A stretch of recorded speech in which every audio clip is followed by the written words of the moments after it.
Hi, I'm Ben Dove, and welcome to the Canyon r.e.o. orientation and how-to video series. 1, 2, 3. Just towards you. In this video, we'll show you how to load and rig your raft. We recognize that there are many ways to rig a raft. What we will show you is one method Canyon r.e.o. has found to be effective on long trips with big water. However you choose to rig your raft, keep these fundamentals in mind and you'll be fine. Keep weight centered and evenly distributed. Eliminate dead space. Tie into your frame and its components, not D-rings. Secure 2 contact points on your gear to 2 contact points on the frame.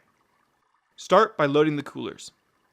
Ensure the cooler slings are fully loosened and the restraining straps are out of the way but accessible. Drop the coolers into the cooler bays. Adjust the cooler to one side so the drain plug is accessible.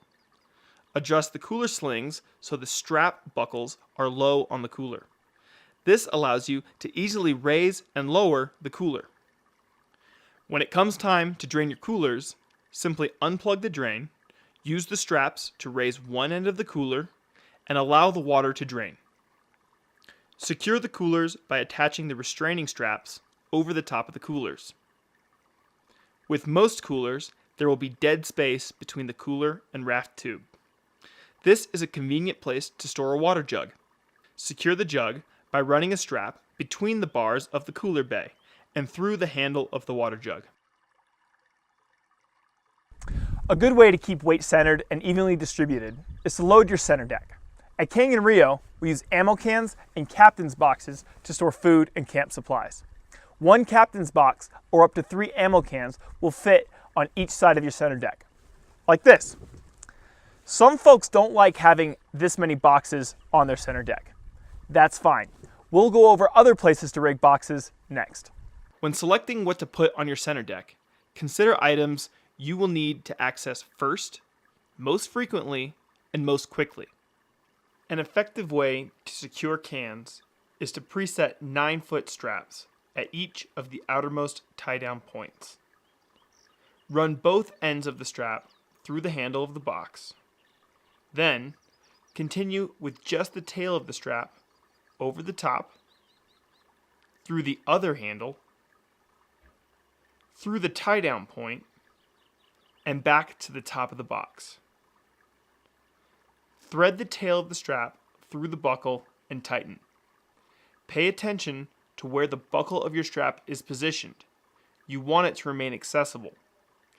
Repeat this process for the other ammo cans and captain's boxes. The only difference you will encounter when securing a captain's box in this manner is that you will want to use 2 9-foot straps and you will not run straps through the handles. When you're done, give each can a tug. If they are held tight to the floor with no wobbling, you've done a good job. This method of strapping has several advantages. It secures the lids of your ammo cans so they don't pop open in the event of a flip. All the force from tightening the strap pulls the can down to the center deck. This prevents the can from moving and generating enough force to break the strap. Each can be accessed or removed without compromising the security of the other cans. The drop bag on your trailer frame is great for loose items, awkwardly shaped items, and boxes that do best away from the sun. This space should be prioritized for produce crates, propane, and egg boxes. To secure the drop bag, simply close the hatch and secure the lid with straps. The top of the hatch is also a great place to rig tables and unrolled pocket pads. The Beaver Board, or rear deck, will take the rest of your boxes and gear. It has many tie-down points to accommodate diverse loads. Remember, you want to secure gear directly to the Beaver Board or the frame, not to the D-rings.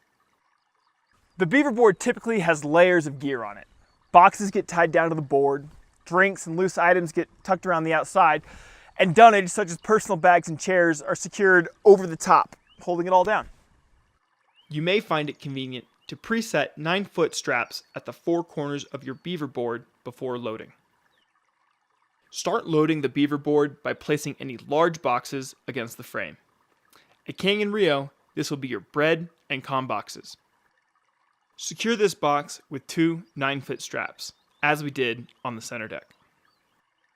Fill in the remaining space with ammo cans and secure them in the same manner. Run a 9-foot strap from a tie-down point through the handle, over the box, through the other handle, to the tie-down point, and back over the box. Don't forget to keep track of where your buckles end up. Tuck the rest of your loose gear, such as canned drinks, around the outside of the ammo cans. You may feel differently, but this gear is non-essential and does not need to be tied down. It will be held in the boat by a gravity rig once the dunnage is laid over the top. Once the cans and boxes are secured, place personal gear in rows across the top of the cans and boxes. Thread the cam straps that we preset at the beginning through a handle on every bag, connect the cam strap to its partner on the other side, and cinch them tight. Done properly, none of the bags or the gear under them will go anywhere. When you reach camp and it's time to unload, detach the cam straps. Unweave them from the bags, recam them to themselves, and leave them hanging over the tube of the boat. They will be ready and waiting for you when it's time to reload. Small ammo cans can be secured directly to the diamond plating. This is convenient for cans that require quick or frequent access. Make sure to tie these cans down in a manner that won't interfere with shipping your oars and won't create a trip hazard with the straps. Line up your small ammo cans along the diamond plating.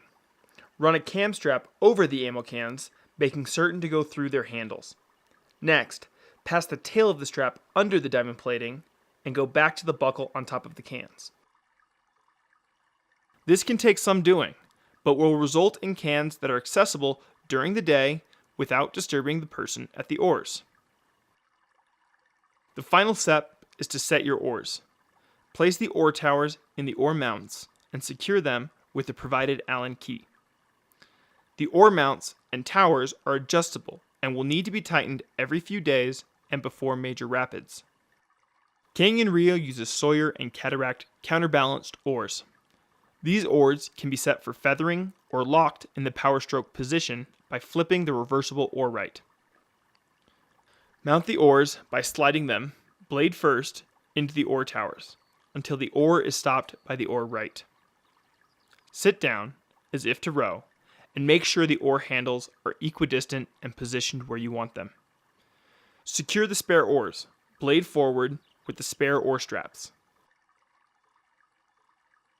Secure your active oars with the oar leashes below the oar rights.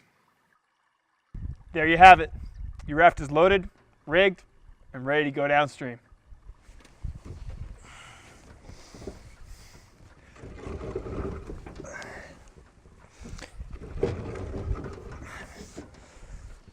We would like to encourage everyone to take the time to get your raft set up just the way you like it. Make sure to schedule time during the first few days of your trip to make adjustments and get your rig just right.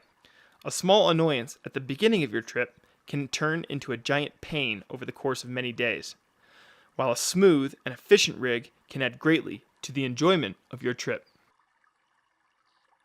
1, 2, 3. Just towards you.